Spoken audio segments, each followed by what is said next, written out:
Hello po, ma'am. Good morning. Uncertain Pylon. Good morning po. Okay, so Nanay Catherine, nasa bahay ka ngayon ng inaalagaan nyo? Opo, sir. Mm-mm. Nagpunta na kayo sa school para tanungin kung magkano ba yung tuition? Opo, sir. Kahapon, tapos bumalik ako kanina. Mm-mm. Tapos yung humingi ako ng assessment, tapos yung tinuro nila sa akin sa may window 4, Mm-mm. yun daw ang, yung tinos nila. Yun daw ang tuition sa per semester. Oo, so meron ka ng assessment, no? Sa isang semester, merong installment, di ba? Tama, no? Oh, meron po, sir. Oo. Nakalagay doon. May assessment din doon sa, kumbaga, isa-isang semester na, right? Opo, sir. Alright, magkano ang isang semester?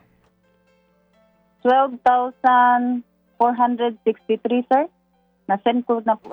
12,463. 0.59 man siguro yun po. 0.59. Sige, 12,463. Ito na yung isang semester na ito.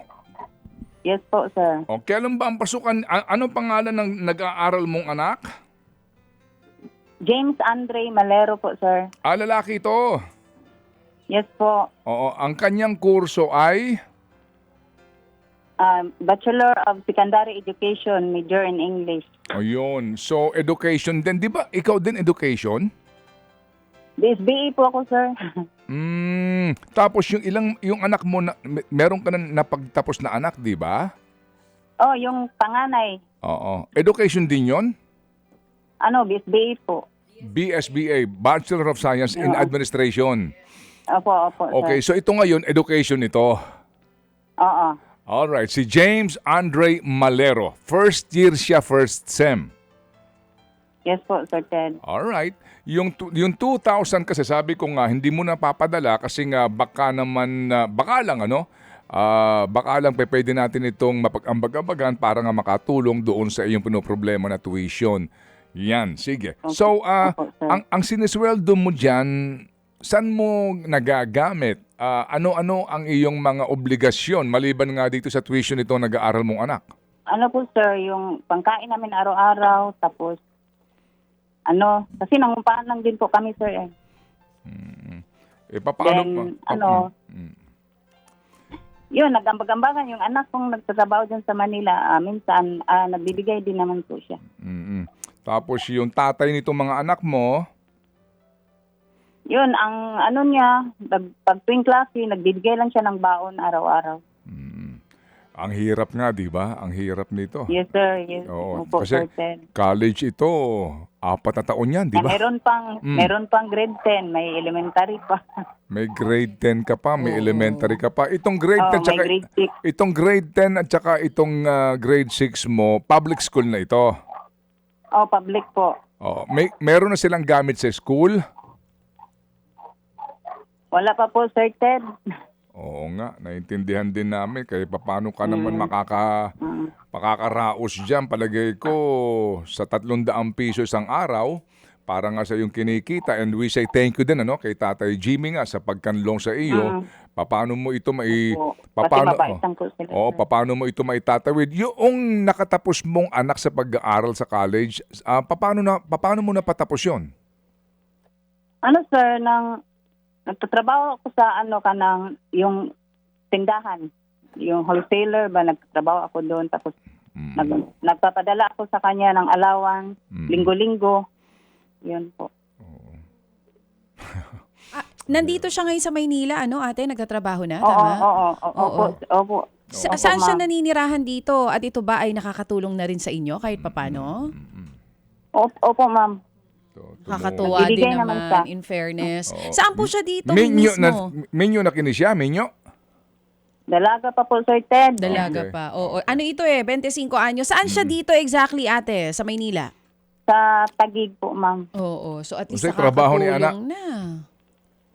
Dati, Sir Ted, nag-call center siya dyan. Tapos ngayon, lumipat siya. Ginamit na niya yung related na sa course niya. Okay, yung administration, no? Business administration. All right, sige. So, Catherine. Yes, sir. Oo. Sa bawat gabi, bago ka matulog, paggising mo sa umaga, unsa imong pinangadji? Kuan, tagaan maayong kuan, panglawas ka adlaw-adlaw kay para ano pa. Para makaano pa sa mga anak. Ang tanong ko kasi, Daan. ano ang prayer mo, pangadji, no? Anong prayer mo bago ka matulog at paggising? Diba? Oo. Bago ako matulog, Sir Ted, siyempre nanalangin ako na tagaan pa ko sa maayong kuan sa Ginoo, panglawas, makaraos sa Amen. pang-araw-araw. Amen. Hindi ka magkasakit. Opo. Amen. O sige, so ganito ha, Catherine, yung tuition fee nitong mag-aaral mong anak sa college, yung 12,463.59, sagot na ng ating mga Happy Anonymous yan. Okay? Thank you, Sir Ted. Thank you. No problema, wala na tayong problema dyan. Tapos yung dalawang mag-aaral mo, i-separate natin to ha, bigyan natin tig 2,000 piso pambili mo ng gamit sa school. Pwede ba yon? Opo, Sir Ted. Ang laki-laki na pong tulong yan para sa amin. So kung 12,000 plus 4,000, meron pang butal ito, isarado mo na siya set para wala na tayong butal. 12 plus 4, alright? It's, gawin na nating 17,000 ang total para wala nang butal. Pwede ba kaming maglambing lang sa'yo? Hingi lang kami ng resibo ng payment nyo ha, para din makita. Opo, Sir Ted. Oo, Opo, so, mag-video po kami. Mag-send po kami dyan ng video. so wala na problema sa tuition ha, Day ha? Wala na problema. Oo, salamat kayo, Sir Ted. Okay, sige. Thank you so much. Pagkatapos tig 2,000, yung dalawang nag-aaral mo, ipapadala namin. Nag-ambag-ambagan dito si Happy Daddy, nag-ambag ng 2,000, si Happy K 2,000, si Happy Man 2,000, si Happy Dabueño 2,000, at ang lahat na sagot ni Happy Anonymous, isang baksak din. Okay? Alright, sige. So, Thank you. Day, Sir Ted. unsa may ato, Day? Gulat siya, di siya makapaniwala. Oo. Malungkot ka pa rin, Day? Hindi, Sir Ted, happy na. Nasolve ng problema. Maudi ay na. Sige. Una sa lahat, pasalamat tayo sa makagagahom, no? Pangalawa, sa ating mga Happy Anonymous. Sige, pasalamat ka na kahit sa wikang Bisaya na lang para kung saan ka komportable. Go ahead, Catherine. Okay. Una sa lahat, magpasalamat ako sa Panginoon na nabigyan niya ako ng pagkakataon ngayon na matulungan ang programa niya, Sir Ted. At sa mga Happy Anonymous, maraming salamat po sa lahat ng tulong niyo. At sa inyo, Sir Ted, ang Digitata, thank you so much. At salamat sa iyo, Catherine, kasi ikaw ang bayani ng mga anak mo. Ikaw ang inspirasyon ng aming programa.